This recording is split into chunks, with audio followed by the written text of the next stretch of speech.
we're ready for history today, being Tuesday, April 14th, our last subject of the day. For history today, you need your map skills, number 20. It looks like this. The west region there. It's page 39. It's in your packet, so you're just coloring those states. If you need help remembering which state is which, page 481 in the back of your book has your map there. Today in our history book, we're going to kind of switch gears a little bit with Theodore Roosevelt. We talked about politics and his political career and becoming president. We're going to kind of switch gears a little bit today. We're going to study Billy Sunday, pages 337 to pages 339. Billy Sunday would grow up to do great things. This poor orphan boy never imagined that God would someday use him to preach to millions of people. So we're going to study the life today of Billy Sunday, who is going to be a great pastor. Okay? So let's look at page 337, 1935. That's when he died. He was born in 1862. 5 minus 2, 3. Can't say 3 minus 6. We go next door. The 9 becomes an 8. Thank goodness, or he would have been over 100 years old. 3 becomes a 13. 13 minus 6 equals 7. 73 years old. So he died in 1935. So we're inching a little closer. I still haven't been born yet, so, not quite that old, but we're getting there. I'll let you know when we get there. All right, page 337, Billy Sunday. If you look at the timeline of important events, you see Billy Sunday's life from 1862 to 1935. He was born during the Civil War. He was alive during World War I, and he passed away before World War II began. Okay? Hard times. Flames danced in the fireplace of the log cabin in Ames, Iowa. Billy knelt down with Ed, his brother, to say his prayers. Even in the dim light, they saw tears in their mother's eyes as she prayed for them. "Boys, I am going to send you to the Soldiers' Orphans' Home," she sadly told them. By the light of the flickering fire, Mrs. Sunday sat down to write a letter introducing her sons to the head of the orphanage. During the Civil War, Billy's father, William Sunday, had joined the Union Army.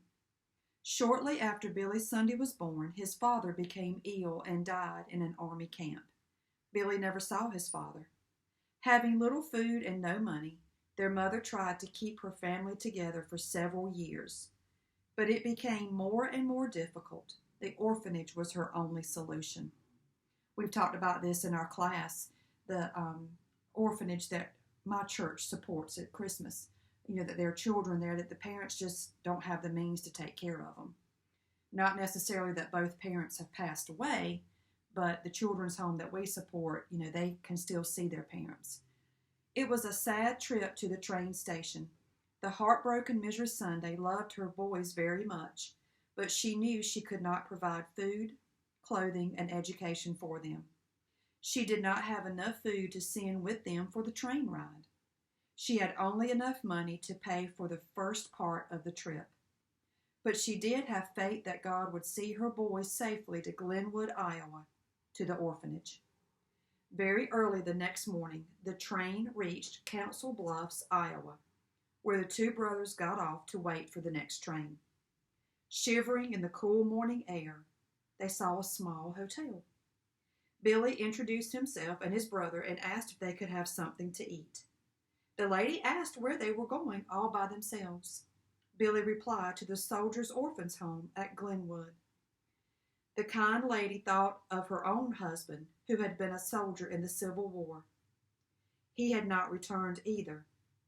Putting her arms around both boys, she said, "Come on in." She gave them not only breakfast, but dinner too. Let's go back and look at page 338, your important words. Orphanage. Orphanage is a home where orphans, children whose parents have died or cannot take care of them, live.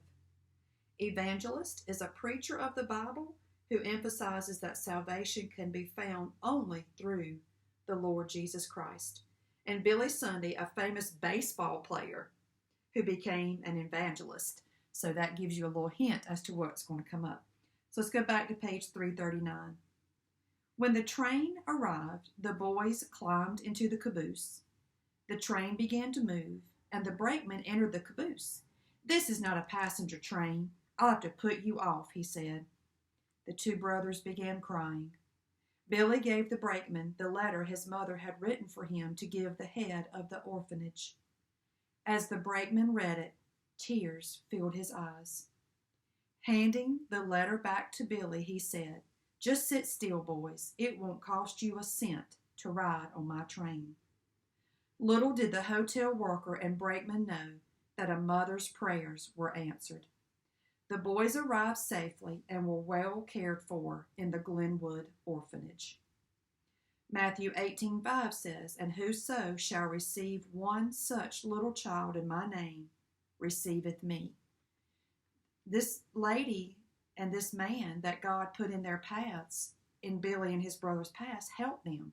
This was no chance encounter. God had ordered these people in these boys' life so that they could help them to proceed on. God had already softened their heart. God had already prepared them for what was going to happen. And it gave them that boost to keep going. We'll read one more section. Davenport. When the Glenwood Orphanage closed, the children were moved to the orphans' home at Davenport, Iowa. Billy not only received a good education, but he also learned about the Bible. On their 16th birthday, the boys of the orphanage had to leave. When Ed turned 16, Billy chose to leave too. The boys lived with their grandfather and helped him on his farm.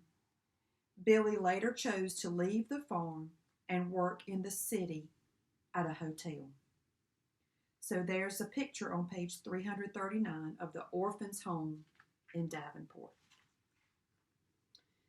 So tomorrow we will start on page 340, Jobs, Jobs, Jobs, Play Ball, and a Changed Life is what we'll study through tomorrow. So that's our reading part of our history lesson today. The second part is go ahead and make sure you're filling in your map sheet here. I did not put it on the board, but I do need that sent to me for a grade today. So it says color the states using the color key. Alaska, California, Colorado, and so on. All right. You can use pencils. If you use markers, just be careful, okay, that they don't kind of, bleed into each other. But I do need this sent to me for a grade today. Okay. So if you could fill that out, I would appreciate it. All right. So that is the end of our lessons, our videos for today. I hope you guys have a fabulous afternoon. And all your work, if you have any questions on your work, just have somebody send me a text. But I hope you make it a great afternoon, and I look forward to seeing you tomorrow.